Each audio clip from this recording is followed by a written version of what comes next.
আল্লাহ পাক আল্লাহ কামাইতে বরকত দিও আল্লাহ পাক আল্লাহ আপনার বান্দাদের দানাই দানাই দানাই দানাই বরকত দিও আল্লাহ নবী তবুকের যুদ্ধের সময় সাহাবাদেরকে ডাকলেন ও আমার সাহাবারা আমি রাসূলুল্লাহ দ্বীন ইসলামকে জিন্দা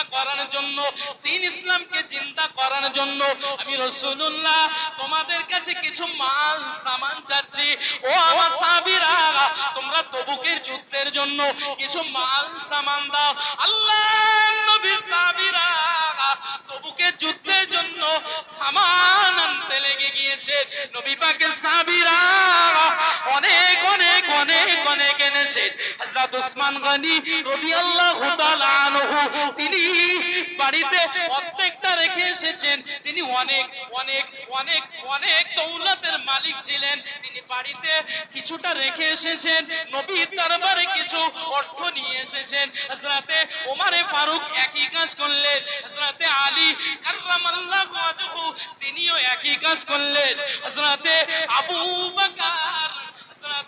আবু বকর নবীর কলিজা সেরা সাহাবী তিনিও বাড়ি থেকে লবণের চামচটাও নিয়ে চলে এসেছিলেন আরো জোরে বলেন সুবহানাল্লাহ ও জওয়ানেরা যুবকেরা ও আমাদের ঘরে মুরব্বিয়ানেরা আল্লাহ নবীর সামনে একটা সম্পদের স্তূপ তৈরি হয়ে গেল একটা টিলা তৈরি হয়ে গেল আল্লাহ নবী সম্পদের দিকে তাকাচ্ছেন সাহাবাদের মুখের দিকে তাকাচ্ছেন বাড়িতে খাওয়া হয় না কারো বা একদিন দুই দিন তিন দিন চার দিন হাড়ির তলায় আগুন লাগে না উনুনে আগুন জ্বলে না ওই সমস্ত সাহাবীরা সম্পদ এনে এনে নবীর সামনে দিচ্ছে কিন্তু তার ভিতরে হযরত আবু বকর বাড়ির লবণের চামচটাও নিয়ে চলে এসেছে নবী আমার হযরত ওমর ফারুককে ডেকে বললেন বাবা ওমর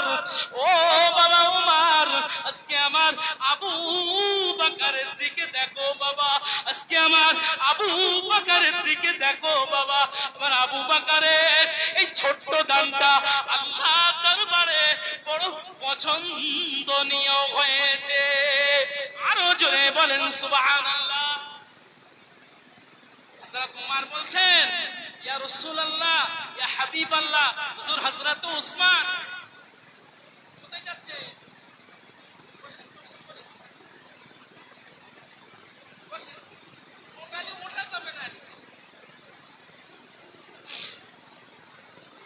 হযরত ওমর রাসূলকে বলছেন ইয়া রাসূলুল্লাহ হাবিবাল্লাহ হুজুর হযরত ওসমান গনি এত দিল হযরতে আলী এত দিল আমি ওমর এত দিলাম তলহা এত দিল আব্দুর রহমান ইবনে আউফ এত দিল এদের দানটা আল্লাহর দরবারে মনোনীত হলো না আর আবু বকর বাড়ি থেকে অল্প একটু নিয়ে এসে লবণের চামচ সব নিয়ে এসে হুজুর ওইটা পছন্দ হয়েছে আল্লাহর নবী বলছেন বাবা ওমর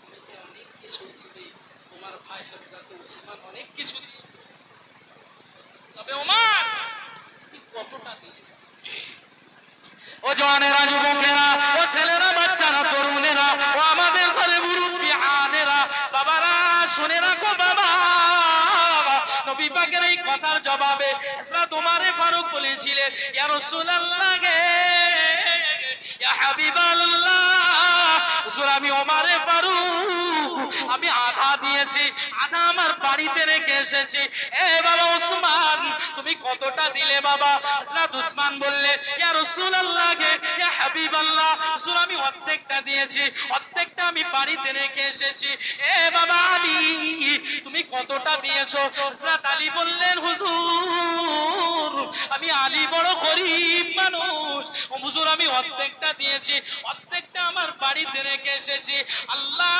নবী চিৎ মেরে কেঁদে ফেলে বলেছিলেন বাবা আবু বকর তুমি কতটা দিলে বাবা হযরত আবু বকরের মাথাটা নিচু হয়ে গিয়েছে আমি আবু বকর বেশি কিছু দিতে পারিনি নবী কি আমার ইজ্জত হানি করে দেবে না আমি আবু বকর আল্লাহ নবীর কথা তো জবাব দিতে হবে। হযরত আবু বকর বললেন, হুজুর আমি গরীব মানুষ, হুজুর আমি গরীব মানুষ, আমার যতটুকুনি আছে হুজুর আমি আবু বকর ততটুকুনি নিয়ে চলে এসেছি। আল্লাহর নবী বললেন, আবু বকর বাড়িতে তুমি কি রেখে এসেছো? হযরত আবু বকর বলেছিলেন, ইয়া রাসূলুল্লাহ গে, ইয়া হাবিবাল্লাহ, হুজুর আমার বাড়িতে আমি আল্লাহ এবং আল্লাহর রাসূলকে রেখে এসেছি।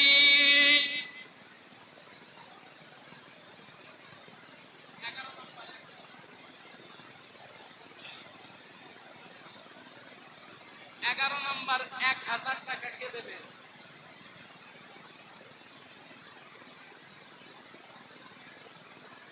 12 নম্বর 1000। আমি দোয়া করব আল্লাহ কিয়ামতে সূর্যের 12টা, কিয়ামতে আল্লাহ যেন ওই 12টা মুখের তাপ থেকে ওই 12 নম্বর ব্যক্তিকে হেফাজত রাখেন। 12 নম্বর 1000, কোনো ছাড় নেই। আল্লাহর উপরে আমার ভরসা আছে, ইনশাআল্লাহ কি হবে? জোরে বলেন ইনশাআল্লাহ হবে। কোনো বক্তা আছে, সমস্যা নেই। মোটামুটি ইয়ং ছেলে পেলে যতক্ষণ না আসবে ততক্ষণ চল। তাই যদি ফজরের আজান মুয়াজ্জিন দেয় তাহলে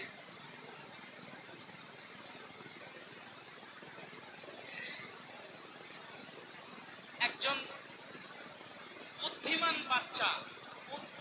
বাচ্চা আমার মায়েদের কাছে যেতে বলছি, এই দান করার জন্য যদি আমার মায়েরা স্বামীর পকেট প্লেট দিয়ে কাটে তাও জায়েজ আছে, কোনো সমস্যা নেই। 1000 করে মাসে, এই 2 মাসের ভেতরে। মায়েরা কথা আসতে বলে, আল্লাহর রাস্তে আপনাদের গলার আওয়াজ পড়ে। আর আপনাদের তো এখন লক্ষ্মীর ভান্ডার করছে, প্রতি মাসে একটা পকেট কাটতে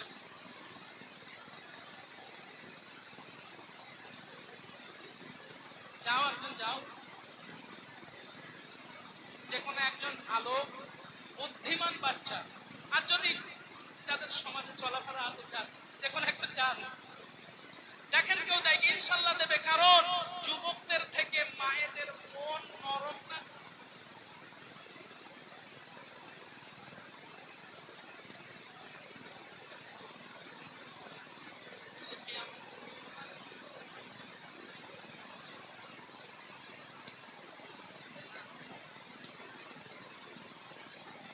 আমি 1 নাম্বার বলেছি আলী আহমদ,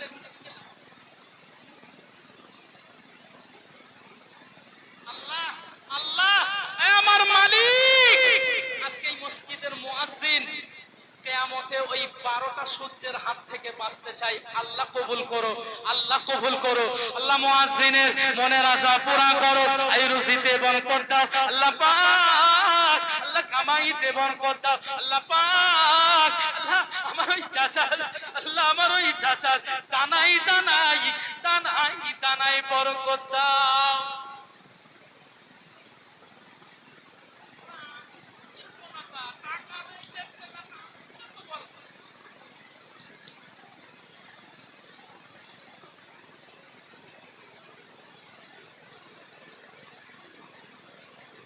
তেরো নম্বর হবে না?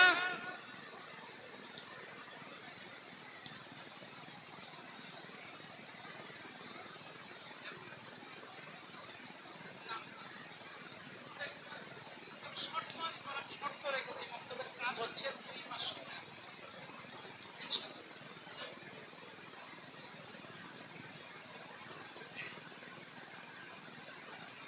14 নম্বর হয়ে গিয়েছে, আর 6টা,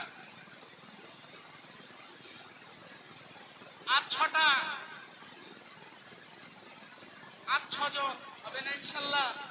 আসলে কালেকশনের জন্য শ্রোতা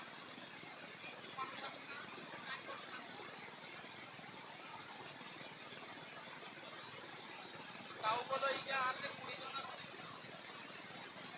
ধরেছি, 3 জন হবে একদম ইনশাল্লাহ, আল্লাহর উপরে ভরসা আছে।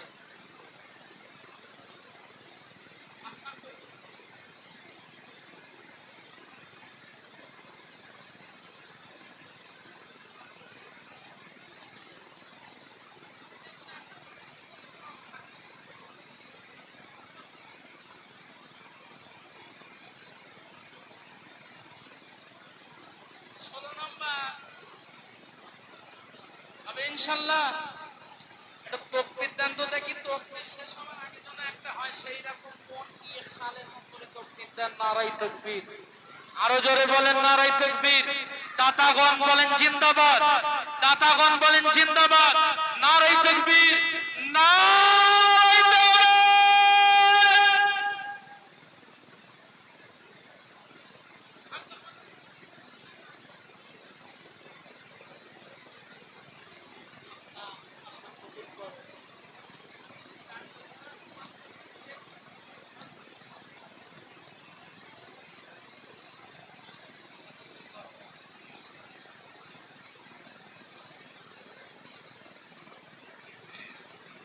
সর্বশেষ কথা বলছি ভাই, রাত 11টা বেজে 7 মিনিট, 11টা বেজে 7 মিনিট। শোনেন, একটা টাকাও আশরাফুলকে দেননি, আর একটা টাকাও মসজিদ কমিটিকে দেন। আজকে মনে রাখবেন, আপনার ওই একটা একটা বিন্দু বিন্দু টাকাটা কিয়ামতে আল্লাহ আপনার জন্য রাজপ্রাসাদ করে দেবেন।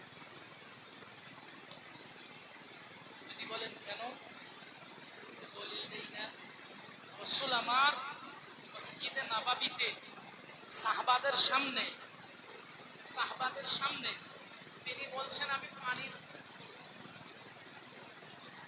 পানির কে আসো বাবা, একটা পানির কূপ করে দিন। আপনারা যেটা বললেন এটাও সাপ্লাই জারিয়া, যতদিন ওই মক্তব থাকবে আপনি একটা নিয়ত করে দেন, আপনি একটা নিয়ত করে দেন, দেখবেন আমার কথা শুনবেন। আমি যখন কথা বলবো কথা শুনবেন, পরে যা দেবেন দেবেন। আপনি একটা নিয়ত করে দেন, আপনি মুসিবতে ভুগছেন, সাদকা করেন। রাসূলের হাদিস, সাদকা করেন, আপনার মুসিবত দূর হয়ে যাবে। আপনার বিশাল বড় একটা রোগ হয়েছে, আপনার পায়ে একটা রোগ হয়েছে, আপনার বুকে হাড়ের সমস্যা হয়েছে, আপনি চোখে দেখতে পাচ্ছেন না, একটা নিয়ত করে দেন, আল্লাহ আপনার ওই শেফা করে দেবে। জোরে বলেন সুবহানাল্লাহ। আল্লাহর নবী মসজিদে নববীতে, মসজিদে নববীতে, মসজিদে নববীতে একবার দাঁড়িয়ে বলছেন, বাবা সাহাবীরা আমি একটু পানির কুয়ো করতে চাই, কারণ মদিনাতে পানির কষ্ট, আমি একটু পানির কুয়ো করতে চাই, কে আসো দাঁড়িয়ে যাও, একটা পানির কুয়ো করে দেবে। হযরত উসমান গনি লাফ মেরে দাঁড়িয়ে উঠেছে। জোরে বলেছে হযরত উসমান দাঁড়িয়েছে।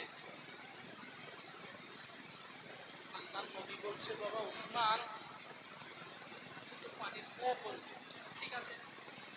ও জওয়ানেরা, যুবকেরা, ও ছেলেরা, বাচ্চারা, তরুণেরা, ও আমাদের ঘরে মুরব্বিয়ানেরা, বাবারা শুনে রাখো বাবা, আল্লাহ নবী ওই কুয়োর দানটা নেওয়ার পরে নবী আমার দ্বিতীয় স্টেপ দিলেন।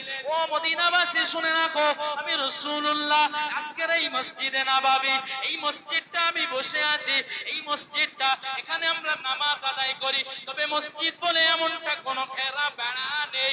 ও জওয়ানেরা মনে রাখো, আমি রাসূলুল্লাহ জানিয়ে দিলাম, আমি হাবিবুল্লাহ জানিয়ে দিলাম, আমি এই জায়গায় একটা ছোট্ট করে মসজিদের ঘেরাবেড়া তৈরি করব। কে আছো দাঁড়িয়ে যাও, কে আছো দাঁড়িয়ে যাও, কে আছো দাঁড়িয়ে যাও। এই মসজিদের জন্য টাকা দেবে, আল্লাহর জন্য, দ্বীনের জন্য টাকা দেবে। হযরত উসমান আবার দাঁড়িয়ে গিয়েছেন।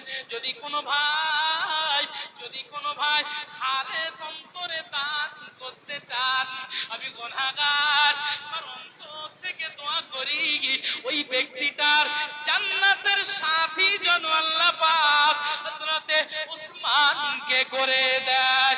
আরো জোরে বলেন সুবহানাল্লাহ।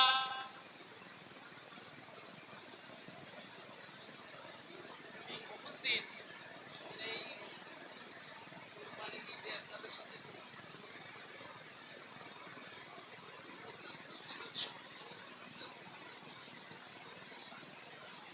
আজকের সিস্টেম একদম আলাদা। আমি আজকে খালি হাতে বলে নবীর শানে সালাম পড়েন সকলে।